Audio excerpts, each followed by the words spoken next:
right, welcome to the program. It's Tuesday night at 8 o'clock. Well, it's actually 8:04. We're running a little late, but that's okay. Welcome to the program. We've got a great program lined up for you. We're going to be talking about the Third Temple, the rebuilding of the Third Temple on the program today. Boy, I'll tell you what, you cannot make this stuff up. I just got noticed today on Facebook. In fact, a friend of mine posted something from a neighboring town that I live in. I live an hour and a half north of the epicenter, New York City, and that's the epicenter of COVID-19. And I got sent this. I couldn't even believe. I thought it was a joke when I first read it, but all jokes aside, this is not a joke. This is the city of Meriden, which is not very far at all from where I reside. Not very far from Studio A, where we are broadcasting right now. The city of Meriden has let all of us know via Facebook that beginning today, April 14th, this is dated April 14th, 2020, 10:10 a.m., so make no mistake, by 10:10 a.m., beginning today, the Meriden Police Department will begin utilizing our agency's drones in order to monitor the amount of people utilizing the city parks here in Meriden. So they're saying that they're going to use their drones to make sure that people are being obedient. It's like 1984 in 2020. And you all thought, some of you, not all of you, thought that I was crazy when I was talking, what was it, the last show, last Thursday, about everything going on in China and Wuhan and the connection between the U.S. and everything. I have a story right here that just broke over the weekend. Shocking news. This is from Business Today. It says the U.S. gave $3.7 million to China's Wuhan lab that conducted coronavirus tests on bats. Yes, that's right. So now it breaks that we gave, the U.S., $3.7 million to China's Wuhan lab, the very laboratory, level 4 laboratory that handles deadly diseases. We gave $3.7 million to that lab, level 4, in Wuhan at Wuhan University of Technology to conduct tests on bats. So there's that story, too. But we don't have time to go through all of that. If you missed the program about what's going on with COVID-19 and how it is setting the stage for the Mark of the Beast, go back to Thursday's program. You can find it on our YouTube channel. You can also find it on our Facebook page now. Oh, and by the way, like this post if you are watching it, and then also comment on here to let us know where you are tuning in from, and do the same on our YouTube page if you would as well. Go there and subscribe to our YouTube page, like our Facebook page, End Times Update at 8, and we got all kinds of things lined up in the weeks to come about end times, but tonight we have to get right into it because we have a lot of ground to cover. Now, I'm going to try to do this in a little bit of a different format than I've done this in the past. I'm going to incorporate. I'm getting to know how to use this program, which is good. I'm going to incorporate Keynote into this, and I'm going to show some graphics alongside of this. So if you're listening to the program right now, don't forget, go to the comments and just type in where you're listening from. Somebody says the USA. Well, that's good. That is somebody who must not want their location to be known. It looks like Rui and Lily are watching. They're from Connecticut. John and Cindy are watching from Fort McMurray, Alberta, Canada. I've been to Fort McMurray, Alberta, Canada, by the way. That is where they're pulling oil out of the dirt. I know that. Dan Bergen is did it say in Georgia? I can't read it from that far. It looks like it says in Georgia. Anyway, thanks for joining the program. Good to have all of you on. Yes, the Third Temple. How close are we to the Third Temple? Now, we've got a lot of And that just, you would think that we're just going to go through all this stuff about, well, they have the furniture for the temple and the red heifer and the oil that they pulled out of the caves and, all of that kind of, the oil that they pulled out of the old olive seeds that they found. And, you may know or not know about that. The Temple Institute, the blueprints for the... We'll get to all of that. Please, let not your heart be troubled. We will get to all of that. But we have to set the stage, and you have to know the backstory behind the temple and everything that goes on with this. Christine Jones is listening from Birch Creek, Wisconsin. Is that your new property out there where I see all the pictures of the bears? Of course it is. That's where you guys are. Carrie's in Wisconsin from Dan Tipler. Love your program. Thank you so much. I appreciate that. John Blancato, friend of mine from Southington, Connecticut, is watching. Well, I appreciate all of you being on. It's so good to see all of you. I haven't seen some of you for a long, long time, and I haven't seen others of you for not that long, but kind of a long time because of COVID-19. I haven't seen you in church in a long time. Okay, so we have a lot of stuff to get through on the program. It's going to be good stuff. I promise you it will be good stuff. But we have to lay some of the groundwork here so that when we get to the stuff like the furnishings of the temple and the red heifer and the blueprints and the Temple Institute and all that, you're gonna really appreciate it a lot more if you know the information that we're going to go through here tonight. So let's get over, and I'm gonna change the view here so you can see. I see how quick, man. I'm getting good at this kind of. I think I'm starting to get used to. I was doing radio for a long time, and then all of a sudden, like now, all of this technology is available at our fingertips. So it's very good. I'm going to go through this. And I have a keynote presentation that I'm just going to follow along. That way you can see the graphics that I have, and we're going to take an aerial view of the Temple Mount because I want you to see a couple things, just all the details that play into all of this. So let's first start out with some of the history. And if some of you are listening, you're rolling, oh no, not more history. Well, you got to know the history in order to really appreciate what's going on. Okay, so what you're looking at right now is Solomon's temple. This is the first temple that was built. This is the predecessor of the tabernacle. You're all familiar in the Old Testament with the tabernacle and how it was set up, how it was laid out. Okay, the Solomon's temple was basically modeled after that structure, only put into a more permanent form. So it was modeled after the tabernacle. The whole temple area was holy, but what's interesting, just like with the tabernacle, is it became more holy in the temple and the tabernacle as one entered farther toward the west.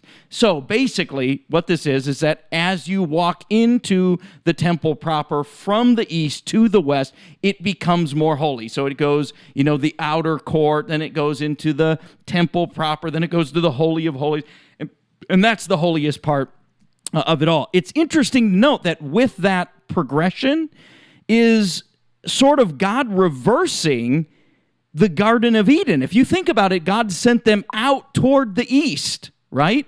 So when they're sent out toward the east, that means they're going from west to east. Now, everything going on with the temple is reversing that. Now, in order to get to God, you're moving from the east back into the west, and that's how you get close to God. So the progression always is with the tabernacle or the temple, you're moving from the east to the west, and the closer you get, the further in you go, the more holy it becomes, ultimately reaching the Holy of Holies where the Ark of the Covenant is. So the Babylonians came in, and in 586, they destroyed this temple. This is not an actual picture of the temple. They didn't have photography back then. This is just an artist's rendition of it. Probably pretty close, I would say. But the Babylonians came in 586. They destroyed this temple to the ground. They took all the furnishings, everything out. They looted the place and left it basically rubble.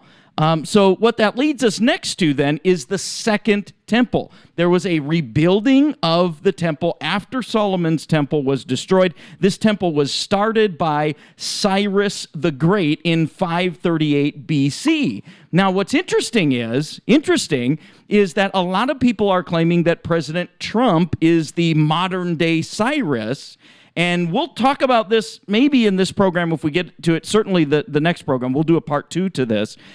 Is that there is the Sanhedrin in Jerusalem that has requested numerous times that President Trump and Vladimir Putin, by the way, would form a partnership so that they could build, for the express purpose of rebuilding the temple. So a lot of people are claiming, Donald Trump, President Trump is the second, the reincarnation of Cyrus the Great. Will he build the temple? Will he be responsible for building the temple? Interesting to note something that happens about the person who's responsible for building the temple, but we'll get into that later in the program, of course, as well. So Cyrus the Great goes in, he rebuilds the second temple, and that's the connection between President Trump and Cyrus, and a lot of people are saying he's the modern-day Cyrus because he's going to build the third temple. This temple was finished in about 515 BC, if I'm remembering my history correctly, but this temple fell into disrepair after years of neglect and fighting with the Greeks and the Romans, really just centuries of infighting. It just fell into disrepair and neglect. The Greeks tried to force the priests in the temple to perform sacrificing pigs in the temple. The priests revolted. Many of them died during this time. They wanted to sacrifice the pigs to the Greek gods. This was all happening with the second temple that had been going on. And this is what started the Maccabean Wars and the story of Hanukkah and the holdup and the lighting of the menorah and all of that. That's all right in this time that we're talking about. This is the revolt. This is the rebellion that's happening. One of the things that caused the rebellion was, again, that the Romans or the Greeks wanted to go into the temple.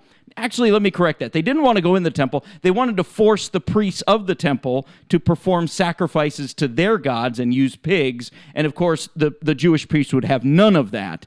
So that created the rebellion.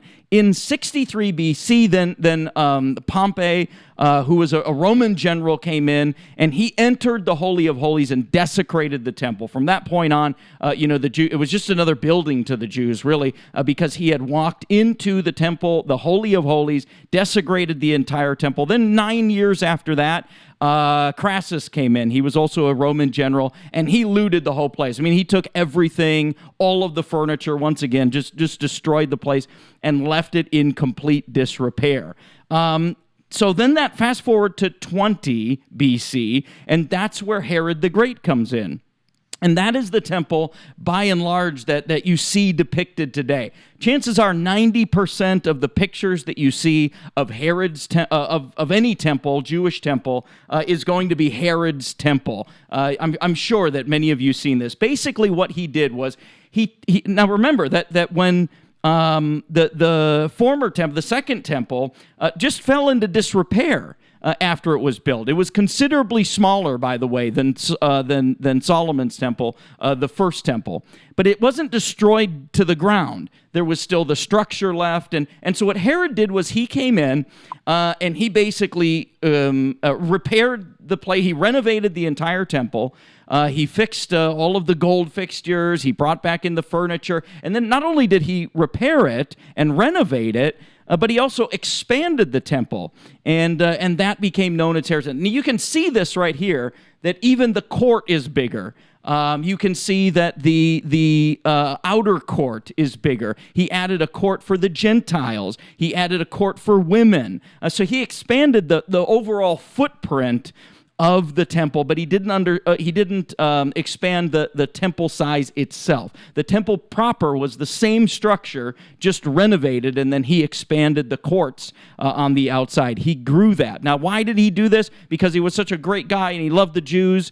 No, he did not really care for Jews, even though he was Jewish himself, but he did it to appease the Jews. That was part of his MO as he ruled, was to appease those he was ruling over, make them allies and come alongside of him. He felt that would increase his power and control, but he also did it to make a name for himself. I mean, we're still talking about Herod's temple to this day, and you can't go anywhere near Jerusalem without hearing about Herod. So he definitely left his mark on history, and that was part of his goal. He was a control freak, and he was very self-absorbed. That's how many describe him. throughout history. So he left a name for himself. He built this temple, and it was used for quite some time, actually for about 90 years, until 70 AD, and the Romans came in. And I know you've heard this. If you've listened to me teach at all about these things, you know that the Romans came in 70 AD. Remember, those are the two dates of the sacking of Jerusalem, 586 when the Babylonians came in, and then 70 AD when the Romans came in. The Romans came in, and they basically pillaged everything.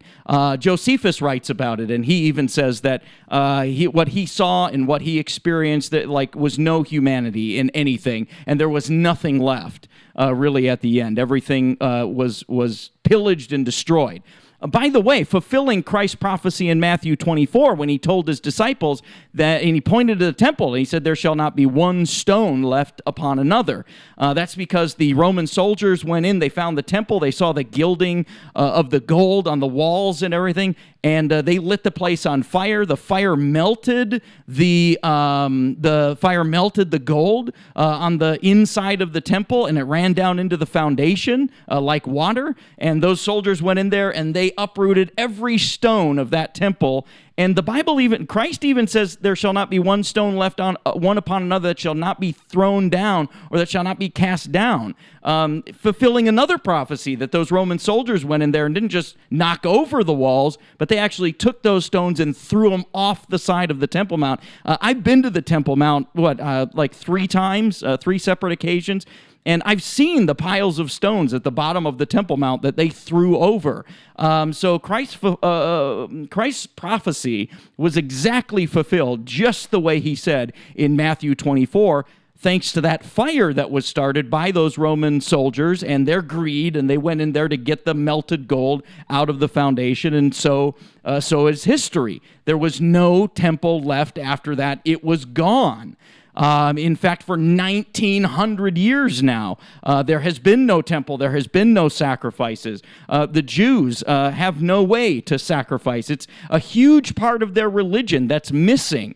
And I think that you have to understand this. As we're talking about the third temple, you've got to understand the history of the first temple, Solomon's temple, the temple that Solomon built. David purchased the property, but Solomon built it because David had blood on his hands. That temple was destroyed in 586 BC. Then that gave room for the second temple to be built. That second temple was built. It fell into disrepair through the rebellion. Herod came in. He basically renovated the entire thing and expanded it and made it even greater than it was before. And then the Romans came in after the final rebellion and destroyed Jerusalem really down to the ground. And since then, the Jews have had no temple to worship in. The furniture was carted off to Rome. It's pretty well documented that the menorah, the table of showbread, different items from the temple ended up in Rome. There's quite a few depictions of the Roman soldiers carrying these items into Rome, sort of as a celebration that they had conquered Israel. So that's pretty well documented. But one thing, and I think you probably know where I'm going with this, one thing that's not well documented is where did the Ark of the Covenant go? Well, we all know that Indiana Jones found that, and now it's sitting in some warehouse in Iowa somewhere. No, of course not. Nobody knows where the Ark of the Covenant is. However, I've spoken to many Jews on the Temple Mount who know the area. Their claim is that they know where it is, they know, and they speak about it as if it's no secret, or as if there's no question about it.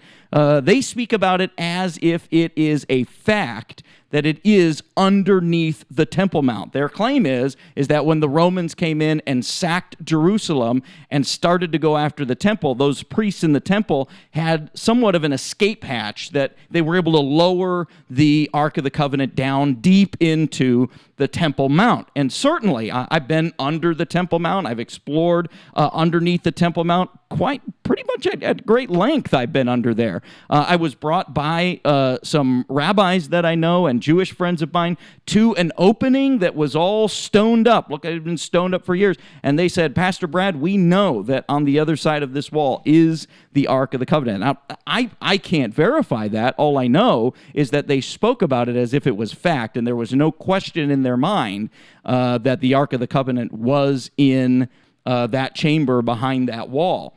They are very confident, those Jews, that they were able to lower the Ark of the Covenant down into the Temple Mount before the temple was destroyed by the Roman soldiers. But the rest of the furnishings we know were carted off to Rome. So what does this all mean, and where do we go from here? This is another great look at the Herod's temple. You can see how he expanded the outer court. It's called the Gentiles' court. This is where the Gentiles were allowed to go, but they weren't allowed to go any further than this. Remember, I think it was who was it? Paul in the book of Acts got in trouble because they were accusing him of bringing Gentiles into the temple, and he almost created a riot during his day because of that. But you can see the expansion of the outer court and the inner court, and then, of course, the temple itself, the temple proper. We're going to look at where the third temple can be located and why it's such a controversy right now. You got to understand all of this before we can get into the furnishings and the red heifer and the Temple Institute and all that stuff, because you won't really appreciate that stuff as much as you will if you know this information. So you look on the screen there and you can see definitely how it was expanded. Now, this is an aerial view of the Temple Mount. So if you're looking there, right in almost in the middle of the picture, the gold dome, that of course is the dome on the rock.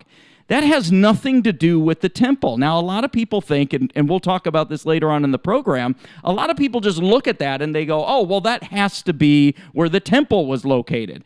That location has nothing to do with the location of the temple. We'll talk about why it's significant and who it's significant to, but it has nothing to do with the Jews, it has nothing to do with the Christians, and it certainly has nothing to do with the temple. You can see right there on the right side of the screen, if you're looking at it, the Wailing Wall is there, just above the end time screen that you see there. You see all of those people gathered. That's was formerly in 1967, prior to 1967, called the Wailing Wall. Now it's called the Western Wall because they're not wailing anymore because now they have, I don't want to say they have control, but it's within their territory. The Temple Mount is within their territory. Let's put it that way. So there's no reason to wail anymore. Now it's the Western Wall, and that's where you see all of the Jewish people praying, and that's where they're rocking back and forth and they're praying the way that they do. The only significance to the Western Wall is that is the closest point that they've historically been able to get to the Temple Mount to pray. The Jews aren't allowed to go on the Temple Mount because that's strictly reserved for visitors and for Muslims and Palestinians. Jews can't go on the Temple Mount. We'll talk about that a little bit later. So the closest they can get is that Western Wall, and that's where they pray. And then also what happens at the Western Wall is a lot of times they'll write prayers on little pieces of paper, and they'll slip them between the cracks. As I've explored underneath the Temple Mount, I've also been able to get into other places where they do the same thing underground. There's large caverns under the Temple Mount, huge caverns. You could fit whole buildings in these caverns. They're so large. And so a lot of times there's walls that are just like the Western Wall underneath the Temple Mount that the Jews will go to pray, and they'll do the same thing, write prayers on pieces of paper and slip them into the cracks on the walls. But the significance of all of that really is that's just as close as they can get to where what used to be the temple is. Excuse me, and the Holy of Holies. So that's the closest they can get to that area. So let's talk a little bit about what's the importance of this in Bible prophecy. Why is this so important? The Bible through prophecy describes future events. I think we all know that.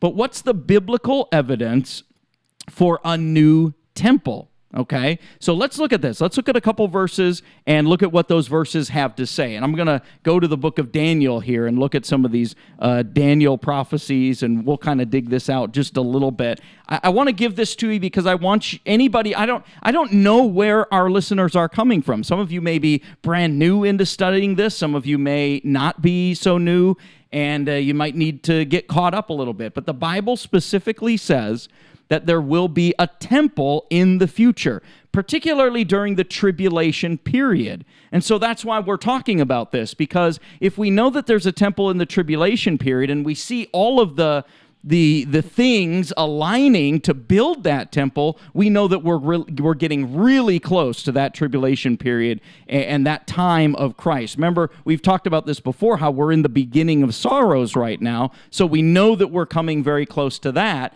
But when we start talking about a temple being rebuilt, boy, we know that we are really close to the events that are happening in the tribulation period. And I'll tell you something, we've never been closer to a third temple being built. This is not the only time in history when people have tried to build the third temple. There have been other times. At one point in history, they tried to rebuild the temple.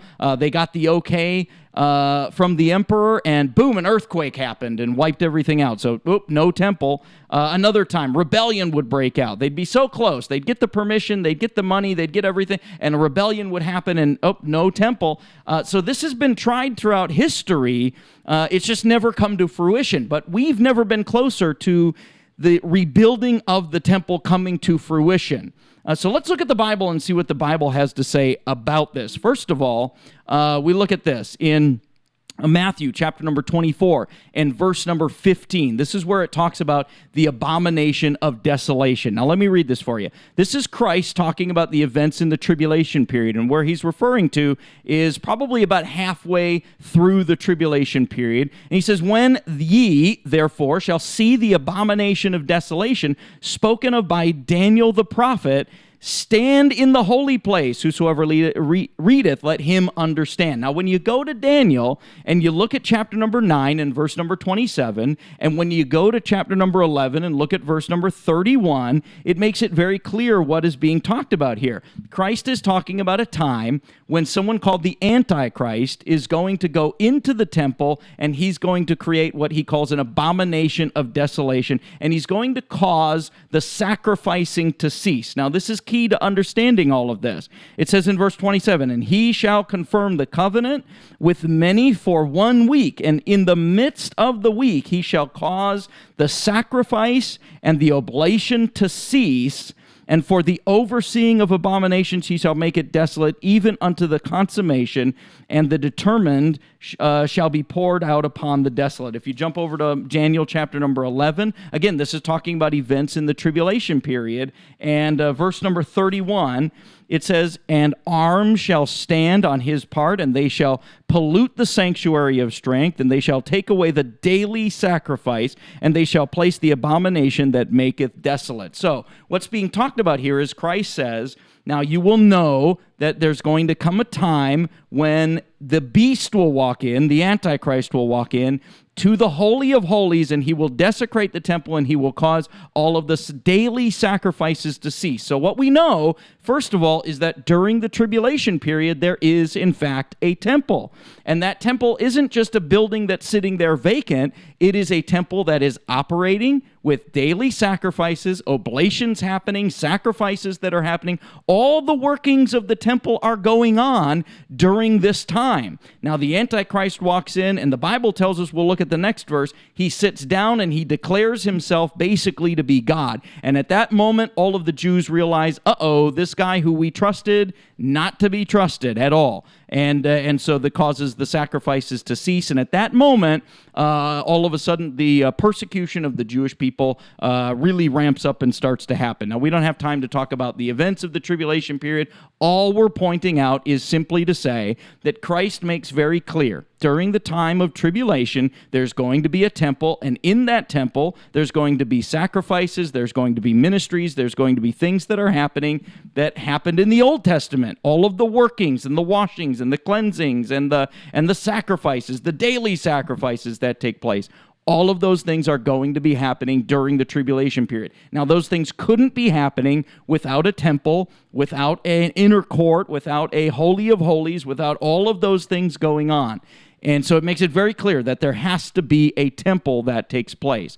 The next verse is 2 Thessalonians 2, verses 3 and 4. And let's read this. It says, "Let no man deceive you by any means, For that day shall not come, except there come a falling away first, and that man of sin be revealed, the son of perdition, who opposeth and exalteth himself above all that is called God. So this son of perdition, this Antichrist, is going to exalt himself above God. And look at what it says he does. Or that is worshipped, so that he as God sitteth in the temple of God, showing himself that he is God. So he basically goes in and he sits in the temple of God and declares himself to be God. Now, again, there has to be a temple for the Antichrist to walk into, sit down, and declare himself to be God. Now, at this point, all of the Jews are going to realize they've been double-crossed, and they're going to scatter from this. And, of course, all the sacrifices will cease as described in Daniel chapter number 9 and Daniel chapter number 11. So when you look at prophecy in the Bible, it makes it extremely clear that coming up in the tribulation period, during the time of all these events, there has to be a temple and there has to be daily sacrifices. It has to be working. That means priests and all the ministries that go on in that temple. All of those things are well underway by the time this takes place, about midway through the tribulation period. Another passage of Scripture we could look at is John chapter number 11. John gets a vision of this temple that we're talking about. You have to pay very careful attention to the details. But Revelation chapter number 11, verses 1 and 2, it says, "And there was given to me a reed." This is John speaking about his vision. God gives him a vision of the temple in the tribulation period. And all of the details are here. He even tells John to measure it out, so we know the size. And he even tells him what to leave in and what to leave out, and that's very significant to what we're studying tonight. So it says, "And there was given to me a reed," John speaking, "and the angel stood, saying, Arise and measure the temple of God, and the altar, and them that worship therein, but the court which is without the temple leave out, and measure it not, for it is given to the Gentiles." This is going to help us understand where exactly the temple should be on the Temple Mount, which will help us understand the conflict going on the Temple Mount right now.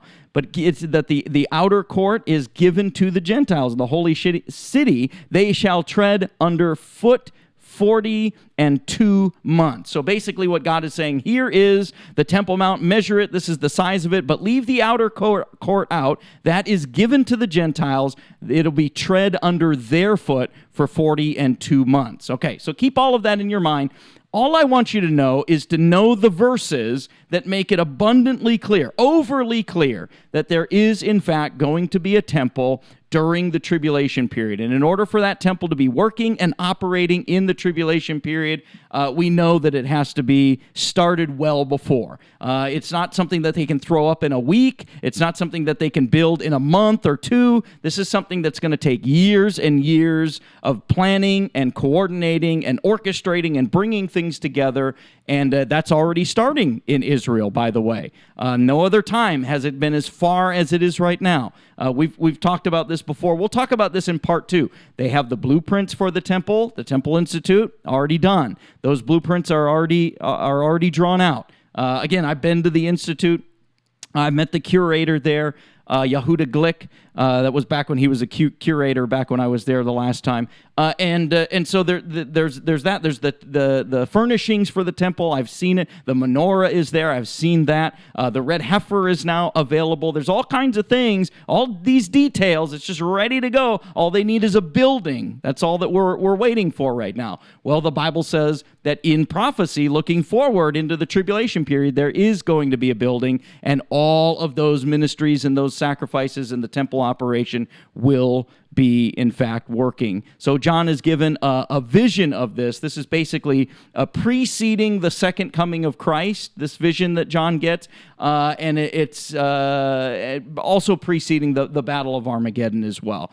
Sometimes I put too many details in, and maybe I should just not do so many details, but I like to talk about details, and I think it's important. So why is this such a big deal? Let's get to that on the other side of this. I have a video that I want to show you just real quick. It just helps give me a break and kind of wet my tongue from all this talking. But we just celebrated the resurrection of Jesus Christ, so I wanted to play a video for you. Here it is. Check.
right, welcome back to the program.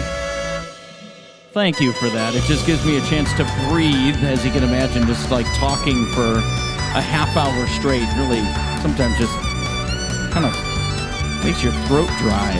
And I hate to slurp something right on the screen so all of you can watch that. I don't know, for some reason I just feel funny about that. So what is the standing, by the way, right now of the temple, and what is standing in the way of the third temple being built? Again, I think this is something else that you really need to understand. I think it's important to understand this because I think it helps you appreciate everything that's going on in Israel.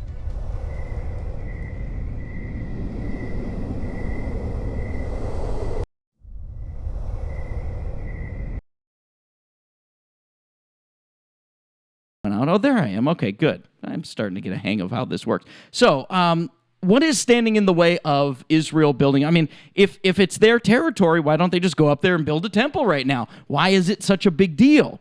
Well, it's a big deal because it all goes back to the history of Israel. I'm sure that most of us are familiar that Israel became a nation in 1948, right? And for, again, 1,900 years, Israel had not been a nation.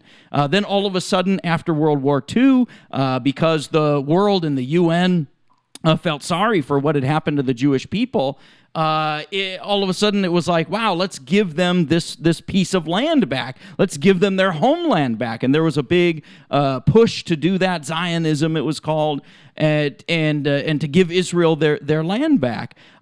Certainly the people didn't like that in 1948, the minute that the land was given to them.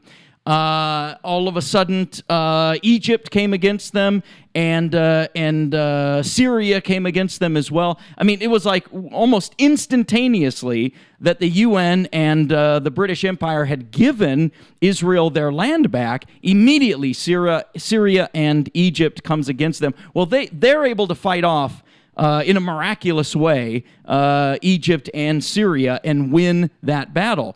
But another strategic battle happened, and that was in 1967. It was the Six-Day War. It's called the Six-Day War.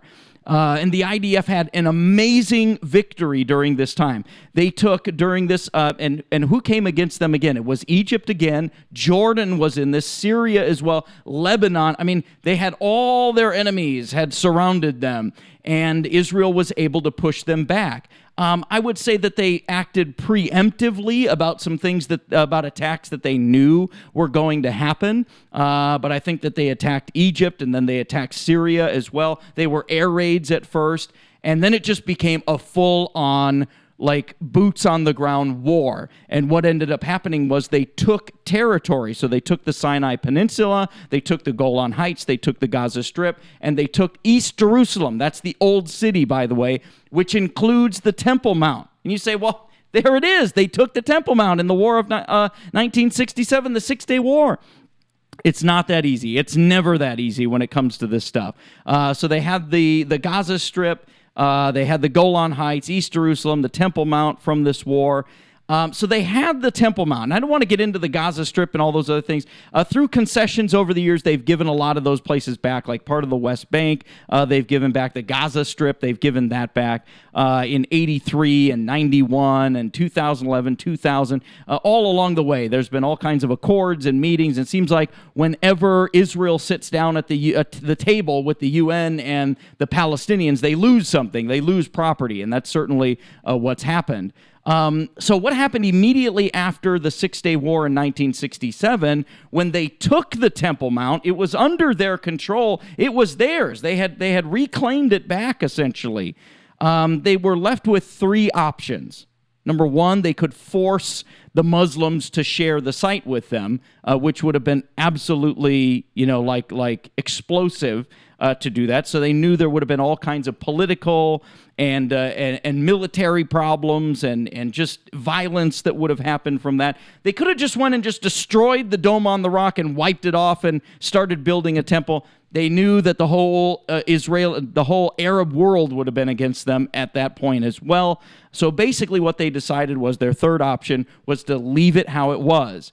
One of the things that they did, which is extremely controversial in Israel to this day, is that they conceded the Temple Mount. Now, It doesn't make sense. Nobody knows why. There's people to this day. Why in the world did we concede the Temple Mount when we had it? They conceded the Temple Mount. It's still under their territory, but they conceded it to the custodialship of Jordan, basically. So it's under Jordan's care, but it's under their security, and it's within their territory. Listen, it's confusing, okay? But basically what happens now is that the Palestinians control the Temple Mount proper. They don't allow Jews to be there. They don't allow people to pray. Anybody who's not a Muslim cannot pray there. I've been on the Temple Mount. I think I mentioned several times, and we'll talk about the what'd you say, the tension that's there on the Temple Mount. But just understand that they had it within their control after the War of 1967. They conceded to give it to the custodialship of Jordan, and so now Jordan basically owns it as a custodian for the Palestinians and for the Muslim world. The Muslim world views the Temple Mount as their third holiest site. We'll talk about that in a couple minutes, too. So basically, where are we at today in all of this? This is the Temple Mount proper. And I want to show you, as you're looking at the screen there's some interesting things that go on about this. So you see the Dome on the Rock, as we already mentioned, right in the middle of all of this. The mosque, the Al-Qasim Mosque, Al-Aqsa Mosque is just to this would be the south. On the south end there, you can see the mosque. You can look over above the End Times update screen, and you can see the Wailing Wall right there as well. So this is basically 40 acres of the most controversial and contested real estate on the entire planet. The Temple Mount is the primary reason why Israel has not been able to be at peace with the Arab world. This right here, what you're looking at right now, the Temple Mount, 40 acres, is the reason why Israel has not been able to be at peace with the Arab world. Because every time Israel sits down at the table to discuss peace negotiations, all Israel says, well, there's two points that they want the other side always to concede. One is recognize us as an official nation. Most Palestinians don't even recognize Israel as a nation. They don't teach that in their public schools to their children. They don't recognize Israel as a country in their education system, in their official government documents. Israel is not a country. So Israel sits down at the table and says, listen, one is you have to recognize our existence. Number two, they say, we're not looking to control the Temple Mount. All we want to do is share the Temple Mount. And it's like, boy, like throwing gas on a fire just by even mentioning that. No Palestinians, no Arabs want to sit down at the table with Israel as long as they're talking about sharing the Temple Mount. So that is the big problem. That's why there is not peace in the Mideast, is because of this 40-acre spot right here. Basically, all negotiations that fail go back to this and the Palestinians' unwillingness to even just share the Temple Mount, okay? So Muslims claim that this is the third most holy site in all of Islam. The problem is that they've only made this claim since the conflict in 1967. So it was almost like after the conflict, they were like, oh, we got to make up a reason why this is so important to us. Well, let's just make it the third most holy site in all of Islam, right? Jerusalem is never even mentioned in the Quran. Think about it. 823 times Jerusalem or Zion is mentioned in the Old Testament. 171 times Jerusalem is mentioned in the New Testament. It is never once, not one time, mentioned in the Quran. And yet they claim it's the most holy site apart from Mecca and Medina.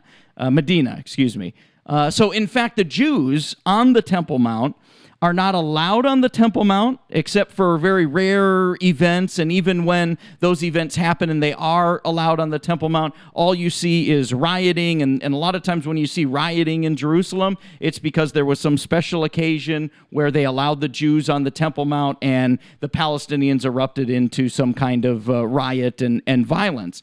So they're not allowed on the Temple Mount, and even when they are allowed on the Temple Mount, they're not allowed to pray on the Temple Mount. I've been to the Temple Mount, as I mentioned before, on several different occasions. There's a ramp that you walk up from the Wailing Wall to get to the Temple Mount. When you're walking up that ramp, they have a security that goes through and checks all your bags. And of course, they're checking for weapons and things like that, but they're also checking for Bibles. They do not even want a Bible on the Temple Mount because they're afraid that if somebody were to open the Bible and start reading it on the Temple Mount, all of the Palestinians who are walking around the Temple Mount armed with guns and AK-47s would erupt into violence at any moment upon seeing a Bible on their third most holy site. And here the Jews are just saying, we just want to share. Like, can we just share this? And the Palestinians will have none of it. I actually had several Bibles of mine confiscated before going onto the Temple Mount. They did not want it in my backpack. They didn't want it anywhere. You can't even carry one in your purse and keep it, completely concealed. They don't want it anywhere on the Temple Mount. That's how volatile this place is. And so as you're walking around the Temple Mount, you can't walk too slowly because you'll be accused of praying. So you have to keep a beeline walk for the exit and just walk on the first time that I was there, I was able actually to go in the Dome on the Rock and see what's inside the Dome on the Rock. We'll talk a little bit here on the program here in the final moments of what is in there. But it is just a place of absolute contention when you go there. And so you think, well, how in the world could this possibly be? I mean, I guess that's the great mystery in all of this, is that whoever comes to negotiate the building of the temple is going to have to sort all of this stuff out. Now, here's the main problem with this, is that a lot of people think that they look at a picture like this and they go, oh, the Dome on the Rock, that's where the temple used to be, because that's where your eye is drawn and it's kind of in the middle. Something you have to understand about this is that don't let that fool you. The Dome on the Rock is not the location of the temple. It absolutely is not the location of the temple, not by any means. The reason why Muslims built the Dome on the Rock in the 5th century was because they believed this was the spot where Muhammad ascended up into heaven with Gabriel the angel. That's it. And again, they have no scriptural references in the Quran for that. They just believe this is the place where it happened. Tradition teaches them this is the place where it happened. And so they just kind of said, oh, hey, by the way, this is our third most holy site. And so that's the reason why the Dome on the Rock is there. There's no significance, no connection whatsoever to the Dome on the Rock and the temple. The reason why I'm mentioning this is because a lot of people look at it and they go, oh, it could never happen because we'd have to tear down the Dome on the Rock. And I've even heard of things like, well, the foundation of the Dome on the Rock is crumbling and so it'll fall. And when it falls, that'll be the opportunity that the temple can be The Dome on the Rock doesn't need to go anywhere. The Dome on the Rock can stay right where it is. It has no connection whatsoever to the Jewish temple at all. It is completely an Islamic shrine that was set up because they believe that's where Muhammad ascended into heaven from that bedrock that sticks out underneath the Dome on the Rock. There's a bedrock that sticks out above the pavement in the dome on the Rock. So people look at it and they just assume that it is because the dome is there and it's so iconic, and their eye is just kind of drawn to that, and so they go, oh, that must be where the temple is. That is absolutely not where the temple is.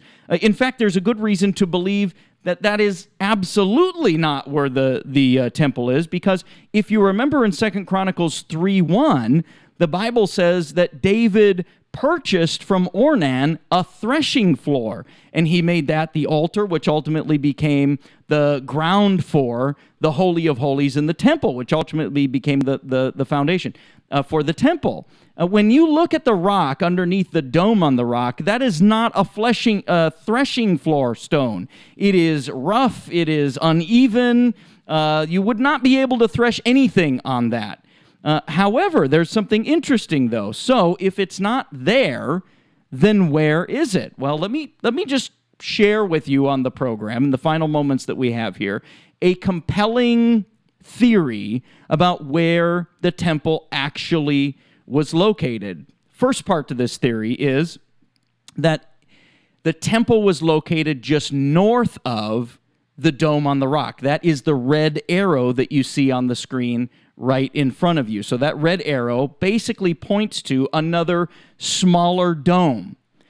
Underneath that dome is a very smooth surface of bedrock that also sticks up above the pavement of the Temple Mount. If you think of the Temple Mount, just think of a mountain and then somebody putting a shoebox, a big shoebox over it, and there's a couple of places where the mountain sticks up above the shoebox. That basically is what Herod did when he built this Temple Mount, okay?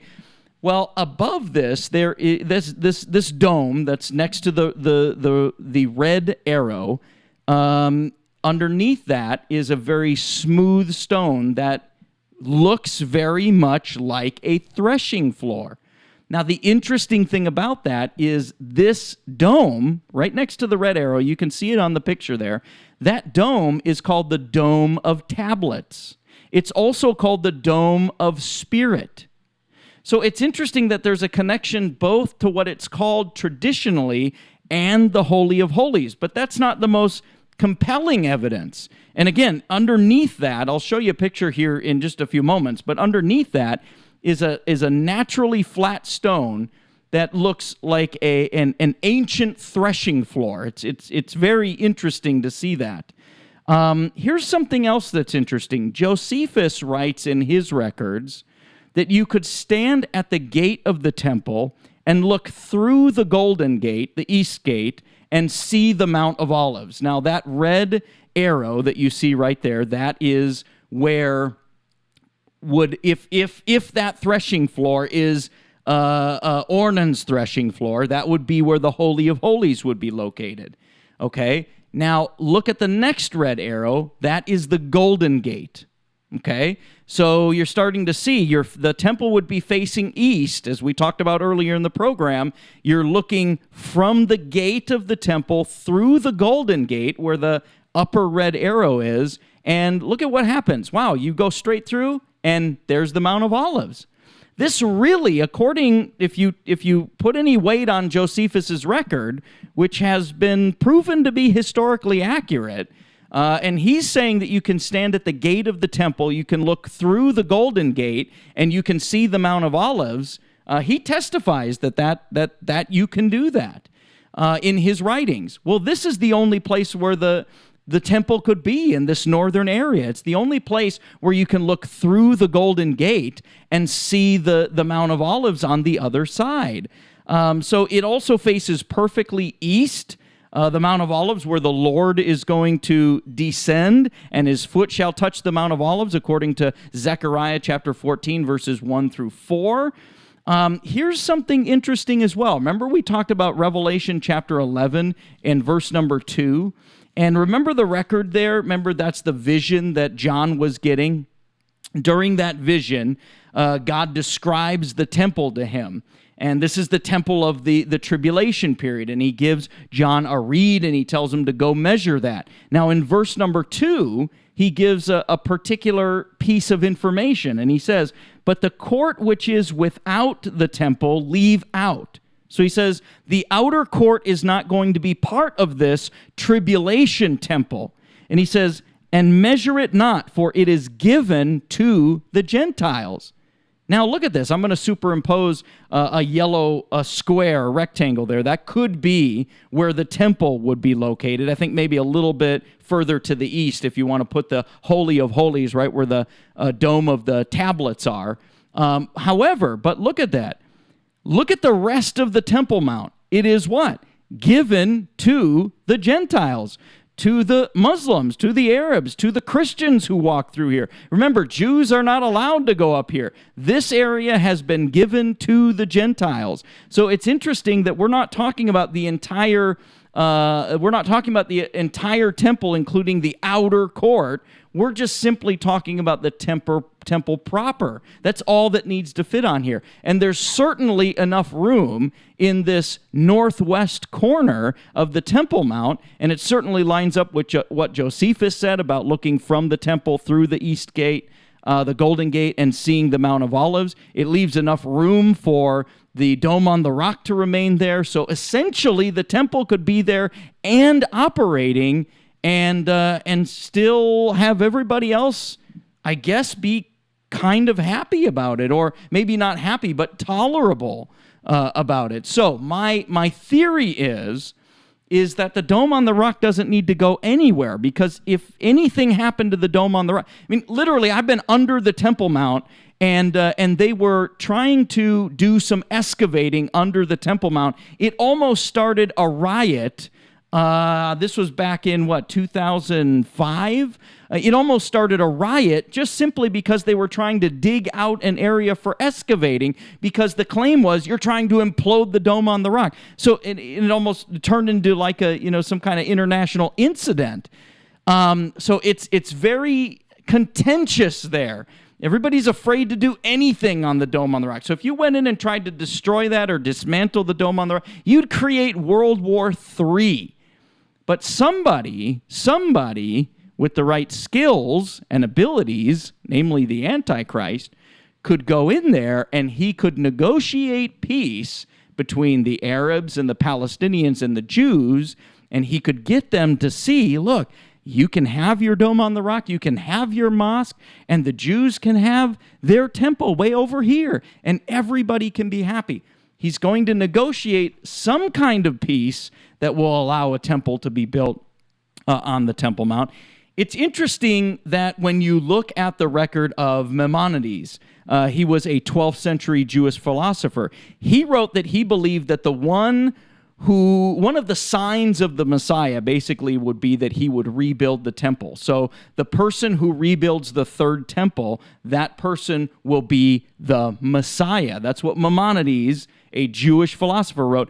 Now, this belief is largely accepted by Orthodox and traditional Jews from around the world now. So basically they're saying, hey, one of the signs of the Messiah is that he will be able to build this temple. Now think about that in relation to what we just learned in Matthew chapter number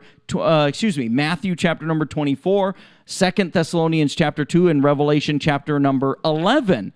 We know that they're going to trust this guy. We know that they're going to believe what he says. They're going to go along with what he's saying because he's negotiating all this great peace, but he's going to sit down in the temple and declare himself God, and they're going to go, uh-oh, this was the wrong guy. Now, why in the world would they trust this guy in the first place? If they believed he was the Messiah, which many, many traditional and Orthodox Jews believe, from the writings of Maimonides, that one of the signs will be this guy will be able to, of course, build the temple. And once the temple's built, this is going to be our guy, because that's the sign that he is the Messiah. Think about this, though. In Matthew chapter number 24, and verses 34 through 35, it says, "This generation shall not pass till all these things have been fulfilled. Heaven and earth shall pass away, but my word shall not pass away." What Christ is talking about in that period of time is he's saying that all of these things that happen in the tribulation period will happen quickly and within one generation. That's all the time we have for the program today. I hope you learned a little bit of something, but this will help shed some light and help you appreciate part number 2. We'll see you back here on Thursday at 8 o'clock. See you then, folks. Have a good evening.